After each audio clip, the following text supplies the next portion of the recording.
जय हिंद दोस्तों। I hope आप सभी मस्त व्यस्त स्वस्थ होंगे और आप अपनी तैयारी में लगे हुए होंगे। कुछ लोगों का मेरे से सवाल होता है कि सर हमारी तैयारी छूट चुकी है, हम कंपटीशन की तैयारी करते थे, कुछ समय हमने तैयारी करी, सक्सेस हमें नहीं मिल पाई, इसलिए हमने उस तैयारी को छोड़ दिया। तो हम उस तैयारी को फिर से कंटिन्यू कैसे करें, हम कहाँ से शुरुआत करें, इस मुद्दे पे आज हम बात करने वाले हैं। तो काफ़ी लोगों की ये समस्या थी, तो मैंने सोचा चलो जो लोग इस समस्या में हैं उन समस्या को उसकी दूर करी जाए। कैसे दूर कर सकते हैं, हम इस बारे में आज बात करेंगे।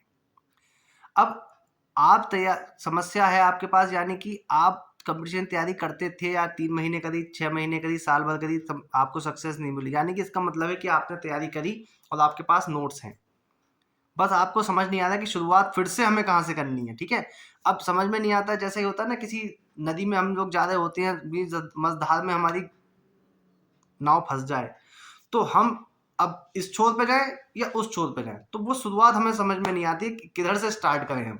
तो कोई बात नहीं, आपने जहाँ छोड़ा था वहीं से स्टार्ट करते हैं, जहाँ आपने उस चीज़ को, अपनी तैयारी को छोड़ा था, वहीं से स्टार्ट करते हैं। तो इस मुद्दे पे बात करेंगे, तो हम 3 पॉइंट पे ध्यान देने हैं हमें। ये 3 चीज़ों पे ध्यान देना है। क्या है वो 3 चीज़ें? पहली चीज़, आपने जो भी चीज़ अपने पास आपके नोट्स हैं, जो भी आपने तैयारी करी हो, बैंक की, एसएससी की, पुलिस की, किसी भी चीज़ की आपने तैयारी, कुछ ना कुछ नोट्स आपके पास होंगे।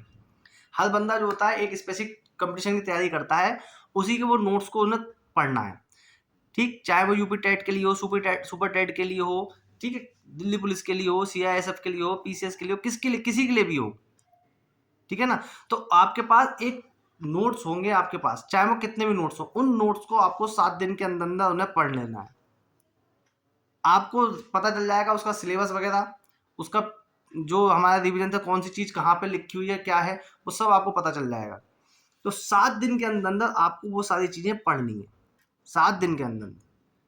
भाई कोई भी एग्जाम होता है तो आपको मान लो रिवीजन करना होता है, तो 1 दिन 2 दिन भी तो मिलते हैं, चाहे वो आपके ग्रेजुएशन के एग्जाम होता है, एक अल्टरनेट दिन पे भी होते हैं और कंटिन्यू भी होते हैं, लगातार भी होते हैं, तब भी तो आप पढ़ते हो ना।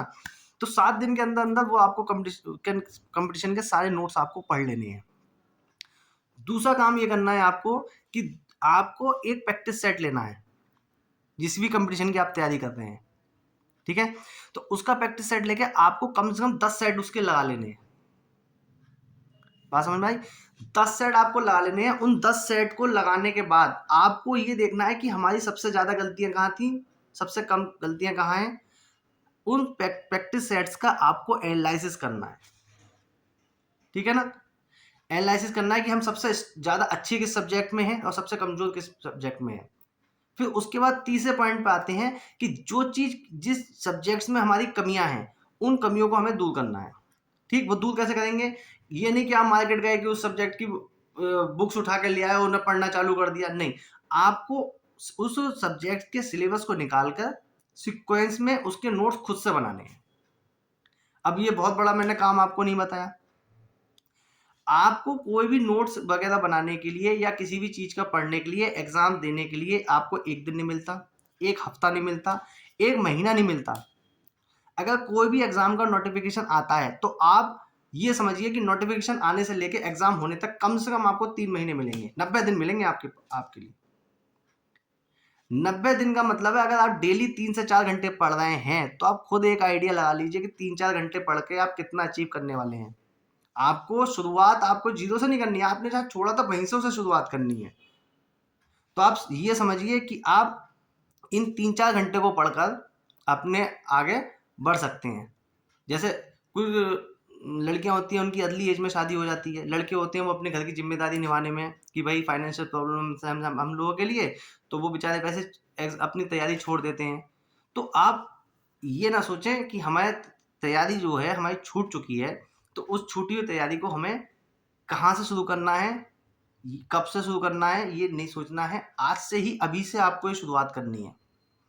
किसी कोई भी एग्जाम आप अगर आप ले लेते हैं, जैसे आप एक पर्टिकुलर एग्जाम बैंक का ले लीजिए, मई जून में आपके नोटिफिकेशन आता है, फॉर्म फिल होते हैं और सितंबर अक्टूबर में प्री का पेपर होना शुरू हो जाते हैं आपके। फिर उसके बाद दिसंबर जनवरी में मेंस के होते हैं, फिर इंटरव्यू, पीओ के लिए इंटरव्यू होता है, फिर 30-31 मार्च को रिजल्ट आता है, 1 अप्रैल को आपको ज्वाइनिंग हो जाती है उसमें।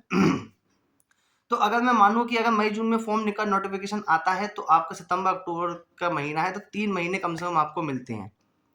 और अगर आप ये 3 महीने मिलते हैं, उस 3 महीने में आप सारा सिलेबस कर सकते हैं। अगर आप ज़ीरो से भी स्टार्ट कर रहे हैं, तब भी आप सारा सिलेबस करते हैं। लेकिन आपके साथ अच्छाई ये है कि आपने उस तैयारी को पहले कर चुके हैं। तो आपके पास नोट्स वगैरह हैं, उन्हें आप पढ़ सकते हैं। टारगेट बनाइए, गोल्स अपना सेट कीजिए और आप उन पे उस तैयारी में लग जाइए। बस एक चीज़ और ध्यान रखना है कि आप ये ना करें कि आपने आज 6-7 दिन पढ़ाई करी कंटिन्यू और बहुत अच्छे से पढ़ाई करी, 4-5 घंटे अपने आप को दिए, फिर उसके बाद 3-4 दिन के लिए कहीं घूमने चले गए या कुछ और किसी काम में बिज़ी हो गए। नहीं, अगर आप ऐसे करेंगे तो आप खुद को धोखा दे रहे हैं। छोटे-छोटे गोल्स बनाइए, उनको ज़रूर कंप्लीट करते रहिए आप साथ-साथ। और अगर आपको लग रहा है कि 3-4 दिन आप बिज़ी रहने वाले हो, अब रात में तो आप कुछ काम करोगे नहीं, ठीक है ना?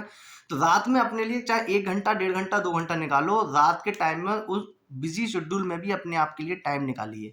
और उस टाइम को जो आप निकालोगे और आप उसके टच में रहोगे पढ़ाई के, तो आपको डिमोटिवेट आप नहीं होगे कि यार मैंने 3-4 दिन पढ़ाई इतने अच्छे से करी, इन 3-4 दिन मेरी छुट्टी हो गई और मेरा पीछे छूट गया, मेरे दोस्त ने ये चीज़ पढ़ ली है, मैंने ये चीज़ नहीं पढ़ी है, मैं कैसे करूँगा? नहीं, अगर आप टच में रहेंगे तो आप बिल्कुल भी डिमोटिवेट नहीं होंगे। ये मेरी आपसे वादा है कि आप अगर कंटिन्यू टच में पढ़ाई के रहेंगे, आपको एक सेल्फ कॉन्फिडेंस आपका बना रहेगा और आप निश्चित ही एक अच्छी जॉब को अचीव करोगे। सिलेक्शन आपका पक्का है। लेकिन आप क्या करिए कि इन 3 चीज़ों का ध्यान रखिए, पढ़ाई अपनी कंटिन्यू करिए और आज और अभी से जो चीज़ें मैंने बताई हैं, उनको करिए। सिलेक्शन आपका पक्का होगा, ये मेरा आपसे वादा है। इसके अलावा आपको कुछ करने की ज़रूरत नहीं है। पढ़ाई कहाँ से शुरू करें, कब से शुरू करें, ये मैंने आपको बता दिया है। जो जो लोग वर्किंग हैं, उन लोगों के पास उनका अगर ऑफ़िस टाइम है, तो वो 10 बजे से उनका ऑफ़िस टाइम होगा। अगर कोई गृहिणी है, हाउसवाइफ़ है, तो वो भी अपनी तैयारी किस तरह से स्टार्ट करेंगे कि भाई अपना सारा वर्क निपटा लिया, 10-11 बजे के बाद वो लोग फ्री हैं। दिन में 2-3 घंटे निकालिए, रात को अपने 2-3 घंटे निकालिए और अपने लिए पढ़ाई अपनी स्टार्ट कर दीजिए। ठीक है ना? तो सुबह के टाइम आपके पास टाइम है, अगर आप वर्किंग लड़के हैं तो भी, अगर आप हाउसवाइफ हैं तब भी आपके लिए टाइम कैसे निकलेगा मैंने आपको बता दिया है। अब वो आप कैसे निकालोगे टाइम, दोपहर में निकालोगे या पूरा रात के टाइम पढ़ोगे, तो वो आप निकाल लोगे। जैसे मैं हूँ, तो मैं क्या नाम है, रात को पढ़ सकता हूँ, मैं दिन में सुबह जल्दी नहीं उठ सकता।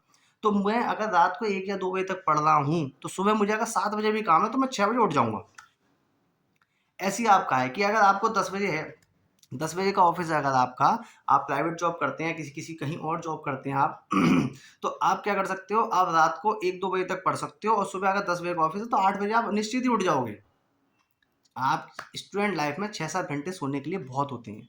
तो आप क्या करिए, इस तरह से अपने आप को अपने टाइम शेड्यूल अपना बनाइए, अपने आप को मैनेज करिए कि आपकी जो पढ़ाई है वो कंटिन्यूअस आपकी चलती रहे, डिस्टर्ब ना हो।